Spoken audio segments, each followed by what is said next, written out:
Alright, so we're taking a look at 2.6 now. Exact equations. Oops.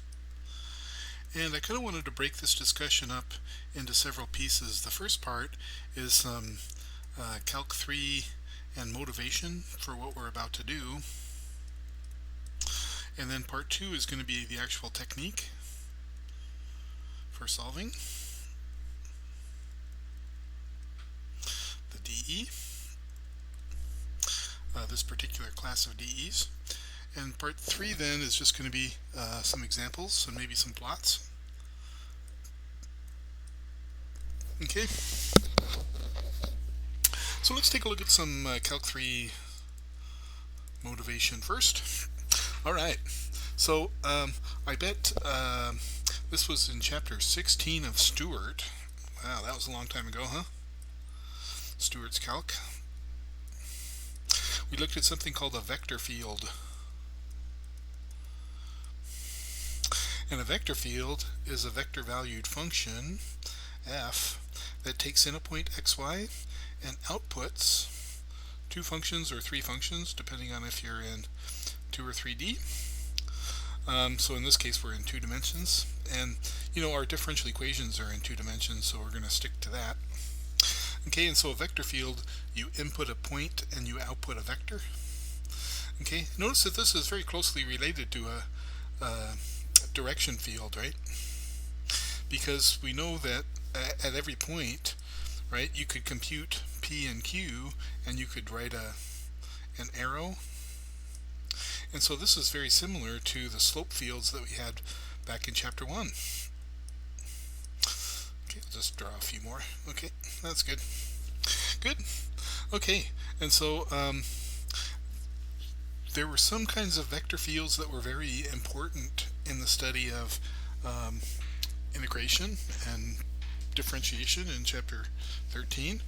And one of the primary ones was the fact that sometimes we have something called a conservative vector field. Conservative vector field. Where conservative is meaning that some quantity is conserved, right? And so it was important to find out if a vector field is conservative, because it means that you can integrate, or if you can take line integrals, you can compute line integrals using the fundamental theorem of line integrals. And so the idea behind a conservative vector field is that the vector field is actually the gradient of some other function. Okay, so maybe we can do a quick example. Do we remember this notation, gradient of f? So for example, if f of xy is equal to, let's say, x squared plus 2xy plus y squared, then the gradient of f is a vector field where this is f sub x, and then we take the partial with respect to y.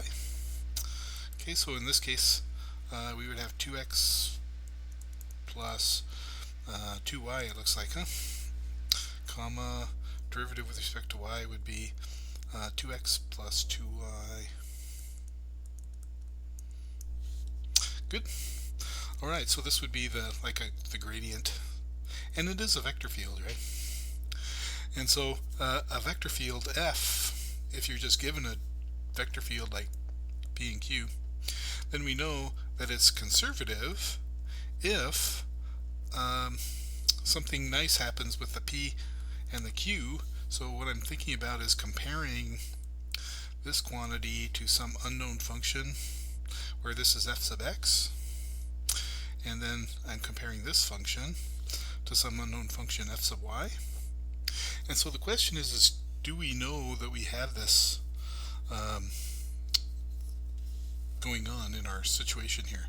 And so how do I test that? Well, the test comes from Clairaut's theorem. Do we remember Clairaut? Clairaut's theorem. Now I want to emphasize, this is just background material. I don't expect you to have this. We're not going to be actually using any of this, but it's good to just kind of remember fondly a few things from Calc 3, Clairaut's theorem. under certain conditions, which we won't get into right now, the second derivative, the mixed second derivative, if you do it first with x then with y, is the same as doing it with respect to y first and then x. And so therefore, if we're thinking that p is equal to f sub x and q is equal to f sub y, then it should be true that p sub y is equal to q sub x, right?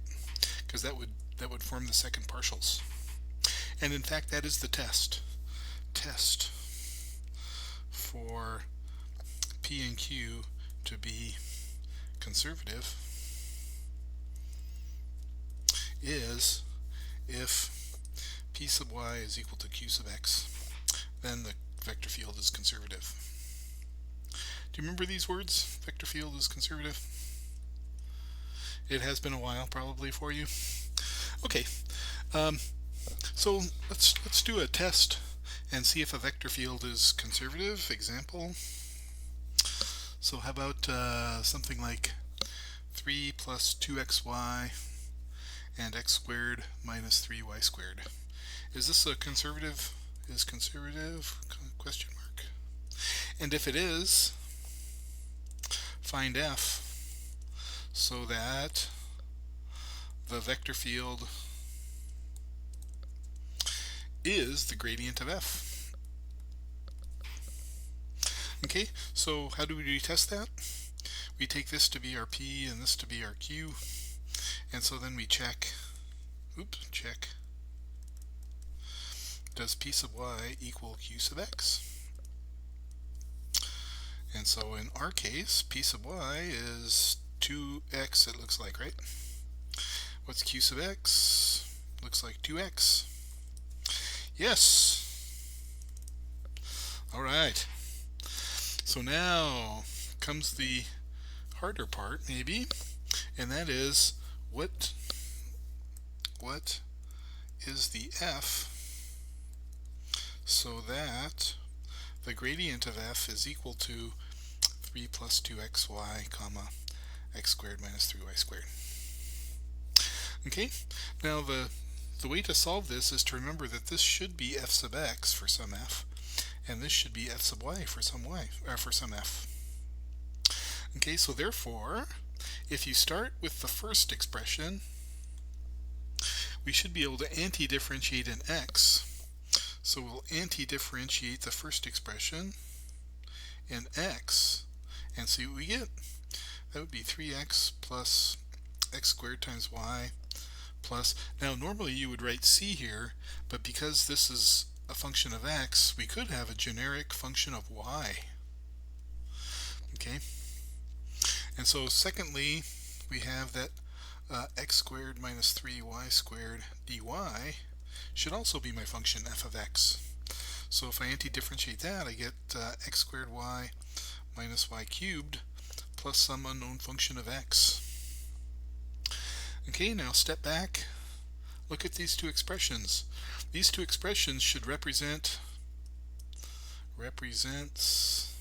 the same f. Do you see it? I think we might see that h of x is 3x and g of y is minus y cubed.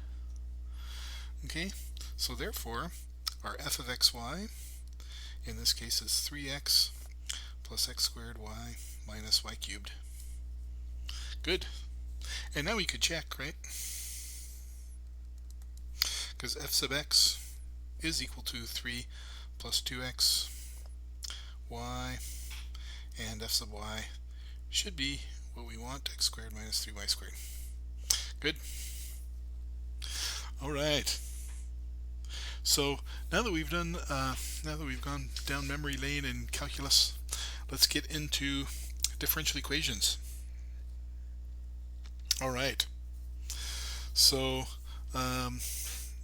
suppose that, I guess I want to do one more thing in calculus. Suppose that we're given a function f of xy, f of xy equals k. Geometrically, what is this thing? think you will agree that geometrically this is a curve in the plane. It may or may not be closed. This is a curve in the plane, the xy plane. Now if the k were actually a z, right, then this would be a surface in 3D. So you could think of this as a level curve, which gives you a curve in the plane. Okay, but in any event, there is a way to take its derivative, right? And so the total derivative from Calc 3, this may seem like a different topic, but we are on the same topic. The total derivative for that is going to be f sub x plus f sub y dy over dx. I'm just differentiating this expression, equals 0. Okay, and so now if I wanted to, well, I should stop here. This is the expression we would like, because if this was the derivative, then we know that the original function was this, right? Because we just worked backwards. And so this is the idea behind something called the exact equation.